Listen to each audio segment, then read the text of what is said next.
Hi, I'm Jill Monroe, a member of the African American Film Critics Association. Today, we are excited to welcome the series showrunner and the stars behind the Starz hit series, Power Book 4 Force. Today, we are talking with showrunner and executive producer Gary Lennon, series star Joseph Sikora, Isaac Keys, and Chris Lofton. We're going to introduce you to the members on the call, and then we'll get things started. We have Dana Abercrombie in New York, Derek Dunn in DC, Brandon Collins in New York, Penny Malloy Harper in New York, Tamara J in New Jersey, Nick Hamilton in LA, and Nigeria Chambers in DC. I've traveled far. I've been around. Now I'm back. Tommy back. Yeah, I am. This is some real El Chapo looking shit right here.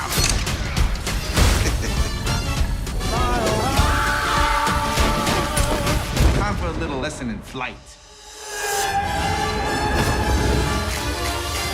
Hi, thank you so much. Dana Abercrombie, the Coalition. My question is for Joseph Sikora. Knowing the legacy of Tommy within New York, what do you want his lasting memory in Chicago to be? That we represented that city as well as we represented New York. Just to put it out there that I did not produce the first season of Power Book 4 Force, but I was a producer in the second and third season. And I think that as the series continued, that the Herculean task of diversifying within a world laid on the shoulders of Gary Lennon. I think what he did, what you're going to see much more of in season 3 of Power Book 4 Force, is the diversification within the African American community of the city of Chicago. These are not globular, blanketed communities that you can just say South Side and that runs from, I don't know, 13th Street to 107th. No, this is Bronzeville. This is Auburn Gresham. This is the Wild Hundreds. And then on the West Side, really showing that the West Side, as Chicagoans would say, that West Side consists of Garfield Park, West Garfield Park, and Austin. Brighton Park and Little Village are not part of what we would consider the Black Belt of Chicago. And that we show the diversification of those communities and also implemented the Latin community, which is an essential and a huge part of the city of Chicago, and the North Side Latin community of Hermosa or Brighton Park or Little Village, but then also the differences and the tapestry within that community as well. We tapped into that. We show the diversification and the complexities within this incredible city, and that leads me to the story being implemented through the tapestry and picture of Chicago to the spider web that takes Tommy over in season 3, whether that's in his body or his mind,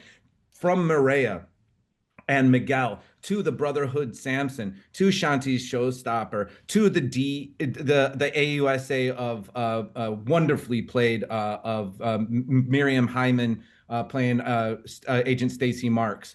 So I think what we did is we represented the city by showing a finer point to what that city actually looks like. So I think in this season 3 specifically, Chicago will bless us, and we will be blessed locally, and then we will be taken globally to that next level.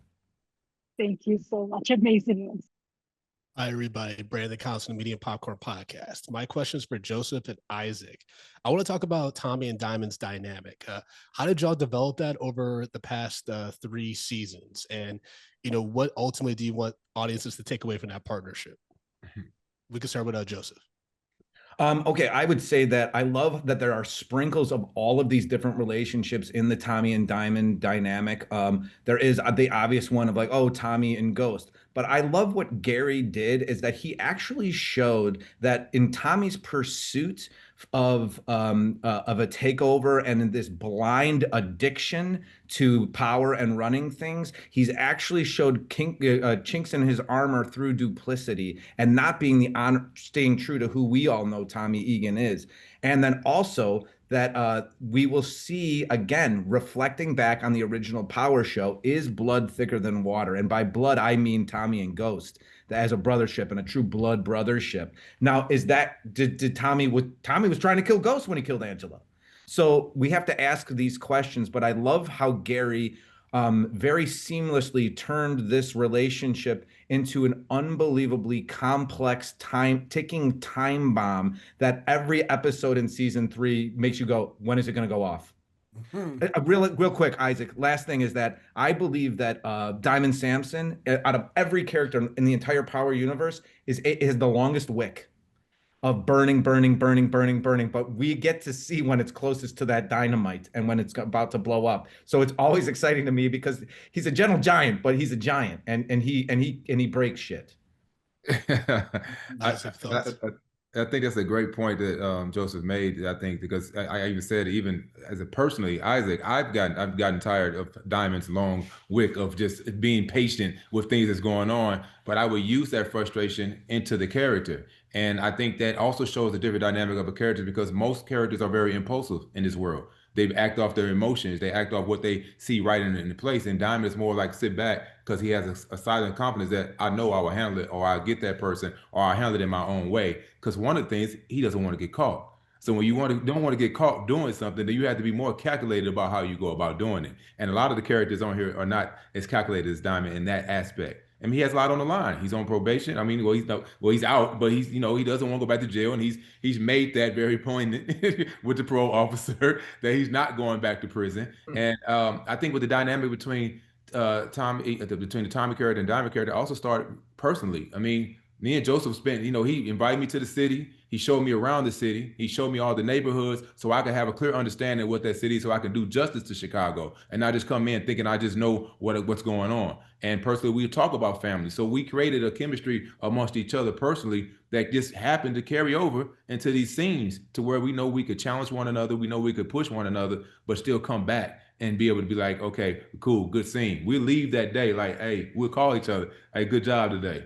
You know what I'm saying? Good job. You did that. Or push each other like, hey, bring more this way or do this thing. So it's been important that we just trying to create that relationship as we move forward. Thank you both. Great job. Thank you. Gentlemen, how you doing? Nick Hamilton, Nightcast Media. My question is for Joseph, Isaac, and Chris. How have your characters evolved throughout this series, and how do you want your characters to be remembered? I will make mine pretty clear and concise, and that is that my character has evolved only through the writing. I am still playing Tommy Egan the same way I played him the first day of the first episode, which was the first day of the original Power Show, by the way. I'm still playing that exact guy who I developed with for months and came with him. So so the rest of it really follows. Gary Lennon has really been the heart and soul of this character and added the human complexity to this. So eternally grateful. And I hope that Tommy Egan is remembered being a super badass gangster, but somebody that people could relate to and real and a human being.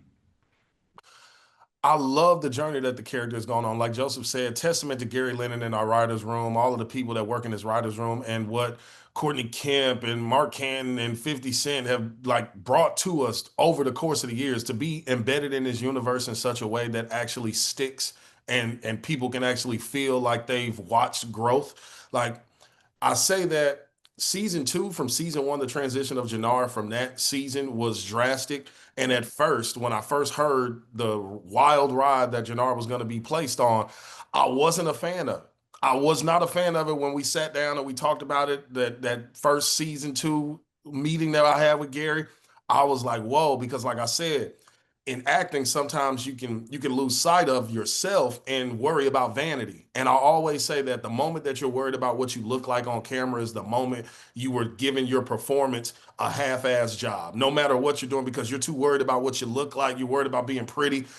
They were like, Chris, you can't get haircuts. And I'm a guy who going bald. So imagine me with no haircut for 8 months and I'm already going bald. But it's like, no, Chris, get over yourself. You are not Chris. You are Jannard for the next 7 to 8 months. So Jannard can't get his haircut because Jannard is struggling. And I just looked at that as, instead of feeling slighted by that fact that Jannard is going to go down this dark path of addiction, I looked at it like a blessing that Gary Lennon and all of these people trusted me to do this, to say like, hey, Chris, it won't look silly. You won't look silly because we trust you. We trust that you can deliver this performance. And that's why we're giving this type of a role to you. So to me, I stopped looking at it like a slight and looked at it like that. And I hope that fans remember Jannard with being misunderstood more so than hated. Just realizing, like I said before, that honestly, Jannard just needed a hug and to hear his brother say, I'm proud of you. A lot of this shit could have been alleviated had he just gave me a hug. You know, when I picked him up from jail, if he'd just said, you know what, bro, I'm proud of you, and just gave me a hug, it wouldn't have made for a great of a show as we have now, but it could have stopped a lot of this crazy stuff that's going on. For sure. It's one big therapy session. And that's what's great, because that's what we, as fans, and even as we play these characters, that's what we gravitate to. We gravitate to real life situations. And when people can relate to the guy being a barber, but at the same time has an ulterior motive and ego and lifestyle going over here, love, and have a relationship, wanting love, but then you don't want to hurt the person, or you don't want to bring them so far in, so you're trying to push them back. So you set up boundaries and barriers for this person, but then also not communicating, not being transparent, and how that leads to further line, down the line, to be having a relationship being faltered because it's distrust. And then just knowing that your days are numbered. Everybody's days are numbered on it. So it's like they're living for the day, not tomorrow. And, so it's an amazing feat to be able to put those thoughts onto paper and to be able to say, you know what, we're still going to take it to another level. And I think that's what we were able to accomplish. And I want people to be able to, as everybody kind of touched on, is that relatability, humanity, the emotions that we hide, the emotions that we allow to happen, but people are hurt. And when you hurt people. And that's what's happened a lot in this Power universe, as everybody still has their ulterior motives of what they're trying to go after. Thanks a lot. Congratulations to everybody. Thank you, Nick. Hello, gentlemen. Tamara J. for Noir Online. My question is for Joseph. When you reflect on Tommy's journey throughout the Power universe, what in your mind would be a happy or satisfying ending for him? Is Gary still with us? Yeah, I'm here. Gary, I defer to Gary Lennon. I think Joseph and I have had private talks, just that how we have an ending in mind for Tommy, but of course we can't tell you because then there's nowhere to go. But we have an arena, we have an idea of what that last frame looks like. But we have to keep it to ourselves. But we know, trust us, we know where we're going. I want to know so bad. Let me ask something. Only answer him with one word. For Joseph and Gary, if you could pick ending with power or love for him, which would it be? Power. Okay. Thank you both. Question. Hi, Jill Monroe, KBLA Talk 1580. So we talked a little bit about the ghosts of the past, pardon the pun, chasing all of these characters. So at this moment right now, as we've seen them transform, do you think that they believe who they are portraying to be, for Chris to Shanti, for Isaac and Joseph to each other? Do they really feel their loyalty and locked in and moving forward together? Or are they really thinking at any moment, I got to split and get out of this because I'm faking to an extent? It's a great question. Yeah. Well, who wants to take that? Who wants to start with that guy? I'll start for a second. I think that everybody's understood that in this game that there's not much loyalty. It's just, what can you do for me right now type of situation. But I think that Diamond really uniquely wants to be able to have loyalty with his brother. I think that Diamond really wants Jannard to be able to say, for him to be able to lean on him and trust on him. And I think that Diamond's always going to question Tommy, just because he's not from Chicago. One main reason, he's not from Chicago, and because he kind of came in without really asking for permission. He came in with just demanding, wanting his way in Chicago. And I think when it all comes down to it, we all want somebody we can trust and lean on. And this game allows you to not be able to have that. And I think, you look at your brother and you want, that's your brother, that's your blood, and it's Chicago. And I think it's, he's drawn to that. But Jannard keeps on putting things in the way, keeps putting these barriers. But as you start to see, and I love how this is written, you start to see that journey where Diamond's trying to pull Jannard in, when John kind of pulls back, and then he's trying to pull, Tommy, we could do it this way, and it just doesn't work. So I just love how it's so layered in so many capacities that as an audience, you're always going to be you're going to be rooting for each character. You're going to be rooting for everybody and what they could do. So I would say for me, I love that Tommy is an all-in type of guy. He is, I will die on this hill. I think that as much that he has said in the original Power show, there ain't no such thing as a half gangster. I think that he believes that fully. And I think that in the same way, when he asked Lakeisha, he's like, if you with me, you got to be all the way with me. And at the same time, he slid a gun out of the couch. And she said, I'm with you, Tommy. And he slid the gun back underneath the couch. Maria, on her own accord, after some time, said, hey, look, I know this world. I was born into this world. I love that Gary has her vehemently saying, no, no, no, no, no, no, no, no, no, because he puts her so far back that she's got to go all the way here to say yes. But when she makes that journey, Tommy is watching that journey. And when she says, I'm with you, Tommy, Tommy understands what that means. That means for Tommy, that means he knows now he's got a weak spot. And is Tommy going to allow that weak spot? But also he knows that Maria said, I will give you everything. And Tommy means it. And he says, I will give you everything now. No, true. No, that's dope. I don't even know how to come back from those answers. It's kind of what Joseph said. I've always said that same thing too. There's no such thing as halfway crooks. And especially in this Power universe, there's no such thing as halfway crooks. I don't think Jannard is loyal to just one thing. I think Jannard is loyal to himself, but also he wants to be loyal to his brother. I think he truly, truly wants that. I don't think he's faking. Jannard is exactly who you think he is, but he's also more than what meets the eye. There's so many more layers to Jannard that people don't understand and realize. I think we forget because of the stuff that he goes through. We forget that he was going to the Ivy League. Jannard was going to the Ivy League. He's smarter than he looks. He just dresses this way. He's very calculated, very meticulous, very intentional. And I think his loyalty with his brother was tested just simply because of the Tommy character coming in. I think that there was something that Jannard just wanted when his brother got out of prison. He wanted that partnership, that camaraderie, that brotherly love in business. And I feel as if he's kind of jealous of Tommy because he feels as if Tommy took that from him. He took that position.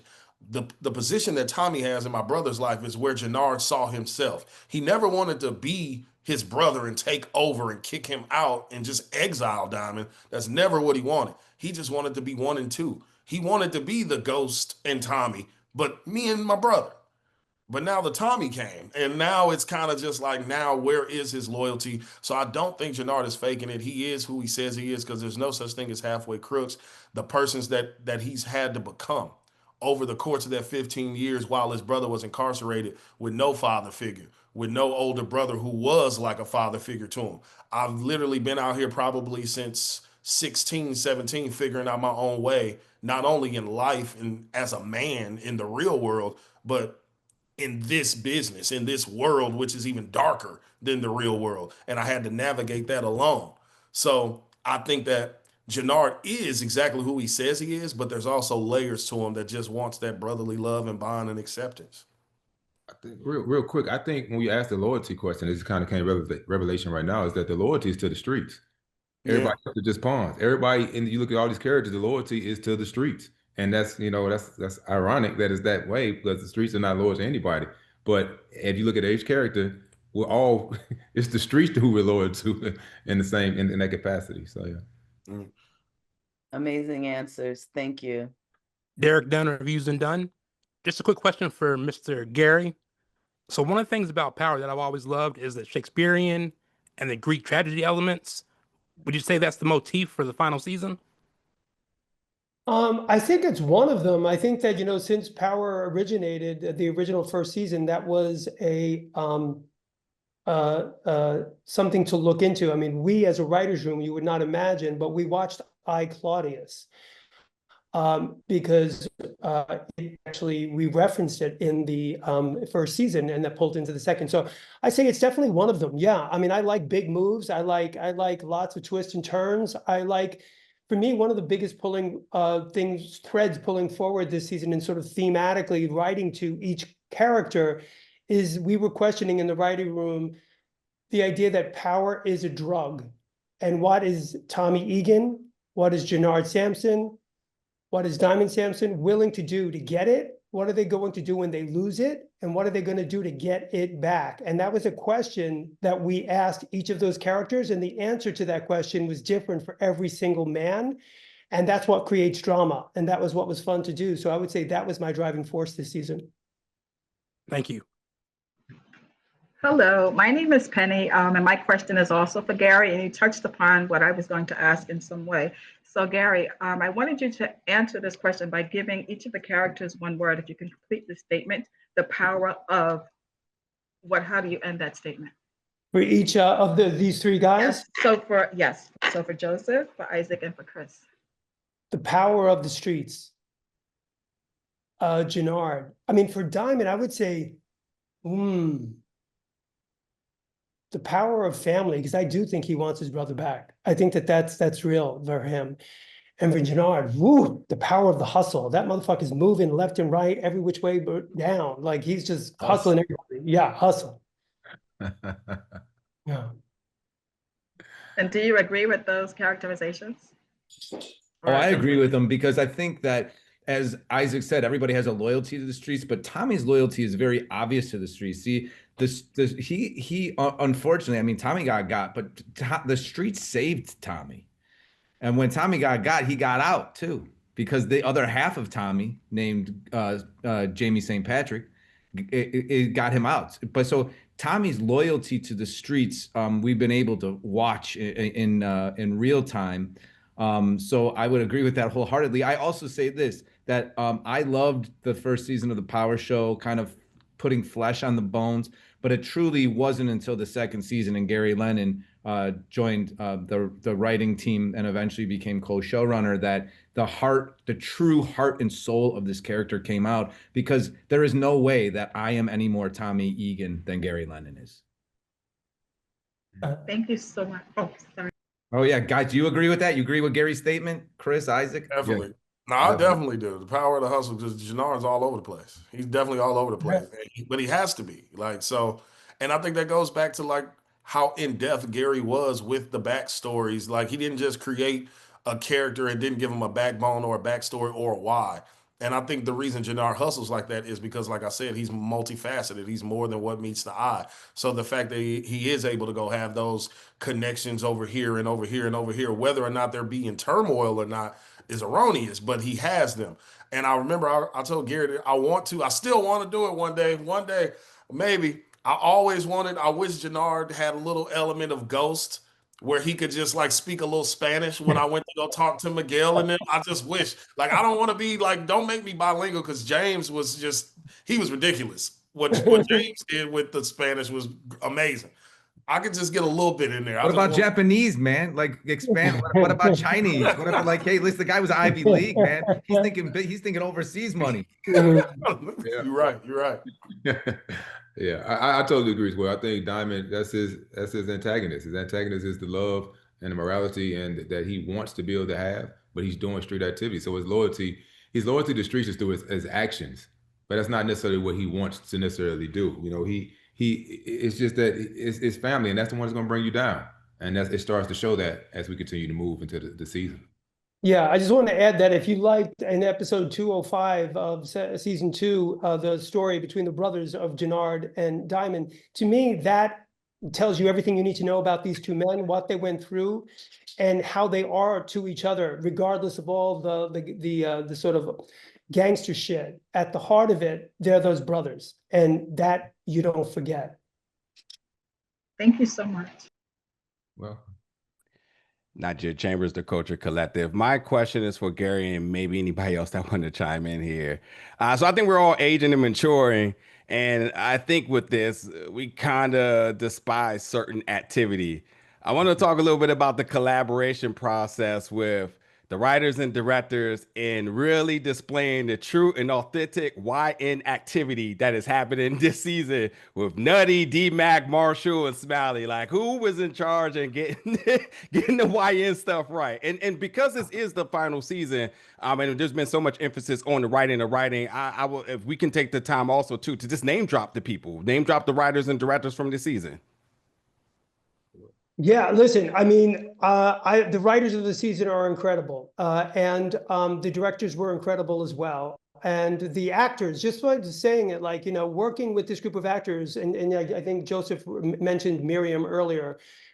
She's a stellar actress. That woman in this season does some incredible work, and is just seeing the bit of what she can do. So getting everything right is we talk to our actors. Listen, I talk to Joseph and I ask him, what do you want to do? What excites you? Do you like this? Do you not like this? Do you not want to do this? Do you like this? He's like, you know what? I don't really like this. What about this? You know, what if we add to that? Like, it's a collaboration. TV is a collaborative sport. So, and getting all the YN stuff that you're talking about right is we talk to our people. And Chris Lofton is like what's the coach? To the YNs. Yeah, so yes, he's just the coach. Like Lucian and Ahmad going to him. Listen, and they have Isaac, and Isaac is like a gentle giant. As a human being, Isaac is enormously generous. These men, Joseph as well, are looking out for the younger people that are in the show to make sure that they get theirs. And when they get an opportunity to get theirs, that they're going to kill it. For example, when we do table reads, like they're getting the script for the first time, Joseph gets them early, but everybody else is we do the read. When they see the other young actors get an opportunity to have like their moment, there is none of that bullshit of like jealousy or anything like that among actors, but you have everybody rooting for Ahmad. That's your episode, man. You fucking killed it. That's awesome. Same thing with Lucian when we gave him a great storyline. So that's the collaborative spirit that we collectively bring to the table. And in my opinion, we create an environment that all of these people can succeed. And my job, by the way, is to make sure that that energy that you're talking about and those that YN of it all is real, because I have people checking me all day long, like this wouldn't be right, that wouldn't be this, let me do this. Let me just tell you this, Lucian at the beginning of this season wrote me a personal letter. It was like a 3 or 4 page letter of what it meant to him to be YN in Chicago. Wow. Let's start there. I read that letter, I took it very seriously. And when I was writing towards him, I pulled from that experience, right? So anyway, I could go on, but name check, great writers, great directors. We've got Sammy Horowitz, Adam Pazing, Kendra Chapman. We've got Amelia Swedeen, Sarah Gambles, Nikki. We got, did I miss anybody? Raphael. Lamont Edwards. Yeah. Yep, Lamont Edwards. All great people. From Queens. I'll let the boys talk about the directors. Well, I'll talk about directors, but I also just want to touch on writers really quickly. I've been in this business for 39 years. It's a long time to be in this business. It took me 25 years to get a lead on a show. And I mean that by the Power Show. But it is very rare that people in positions of the ultimate power, and that's the storyteller, the scribe, Gary Lennon, sets up a safe and inclusive environment. So we all feel enabled to get to these places. If Gary didn't do that, then I would be like, no, man, I've been doing this for this long, and I'm this, and we wouldn't have this show without me. And I'm not. I'm like, hey, man, what do we do together? And that allows me to have the environment of when Isaac comes up to be like, hey, Isaac, come for this ride along with me. Come visit these gangbangers with me. Come see these guys. And then meeting Chris and like, oh, Chris, you're from Chicago too. And like, you know, well, who did you know here? And how did you know this? And it builds this community, but it starts with Gary Lennon. If Gary Lennon doesn't support us, we don't have that environment. And that makes us calm and inclusive. And an inclusive culture is the only way you can change culture. And that's what we intend to do, and we're trying to do with this by showing through a very, very difficult and duplicitous and scandalous and abusive lifestyle that we are all the same people, and we are all fighting a struggle. We are living a struggle, a life full of struggle. Guys, let's talk about the directors. That was great. It was good. It's amazing. I've never been on a show that had so many different directors representing so many different communities. It's diverse, very diverse. And because we have, if you don't have good leadership, then you have confused chaos. We have great leadership. So anybody that comes onto our show, they don't have to try to figure out what kind of show it is. It's already present right there. It's very prevalent, the kind of show that we have and the type of energy and the community that we have there. So they have to come on board into that, which is a great, ship to come on board too. So having these different directors, it brings so much out of out of the actors, because we have to learn how Robert Townsend directs. We have to learn how Anthony Hemingway directs, and we have to learn. And we're like, okay, well, that's a different way of how we approached it or how we did it last episode, but it works, and trusting it. And because we have this type of community, it's not hard to trust.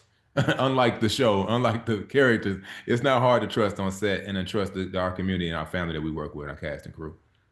Yeah, no, definitely. I kind of feel the same way. I love the fact, because coming off of a show, I was on Ballers previous to this, and I wasn't a series regular, so it didn't hold as much weight or responsibility that this role holds. Like Joseph said, me and him kind of are one and the same. Like a man after my own heart in this realm. Like, I've been doing this for so long. I'm 27 years in, and it took me 24 of them, 23 of them to get on a show like Power. So this means so much to me. So it's nothing that I take lightly. And I just feel like with the directors coming from something like Ballers, we shot in blocks, more of blocks. And by blocks, I mean, like, we would have one director shoot like 3 episodes, and then another one would shoot 2. But on this one, I think that it's better this way because of the way that our writers tell the story. No one episode is different, and we're chasing the finale. Every episode is a pickup of where we left off. So I feel like every episode has a different meaning and intention, and something that we're trying to convey differently. So the fact that we get a different set of eyes put on it every episode, a different set of eyes on the exact same world, it subconsciously creates the effect that we're looking for through the writing, but visually and cinematically. So I liked it. I liked enjoying it. Like you said, we had Monica Raymond, who's dope. And in Chicago, she was on Chicago Fire for a while as an actress, but she took her talents to directing. She was also on the Starz show Hightown. Monica Raymond's amazing. Go ahead, Joseph. No, that Gary Lennon executive produced as well. Yeah. Hightown. Exactly. Gary Lennon executive produced, and Monica Raymond was a part of that. So just seeing the different nuances and subtleties of all these directors, like you said, the Robert Townsends, the Anthony Hemingways, Kieran Hawks, who I love. Everybody, bro. We had so many great directors, everybody, and they all just brought it, and we tried to do our best to figure out how to make it their episode and not And about Gary supported them, and it also allowed a platform that if there was a director, and there were some for me, where I was like, Gary, this person is driving me insane. I can't feel this at all. Then he would be like, all right, well, let me talk to them. Let me get there, and we'll figure this thing out too. But again, Gary allowed that relationship with the actors to feel safe enough to come to me if you got a problem. Don't hash it out on set. Come to me and we'll figure it out. We'll negotiate to a place of harmony. And we did every time. Really, really appreciate the answer, everybody. And thank y'all for 3 amazing seasons and what a ride it's been. Looking forward to talking to y'all soon. Legacy, excuse me. Well, we want to thank you for joining us. We appreciate your time. We look forward to seeing how the season turns out. On behalf of the largest group of Black TV and film critics, we want to thank you for checking in for this version of the AAFCA Roundtable series. Thank you. Thank you so much. Peace all.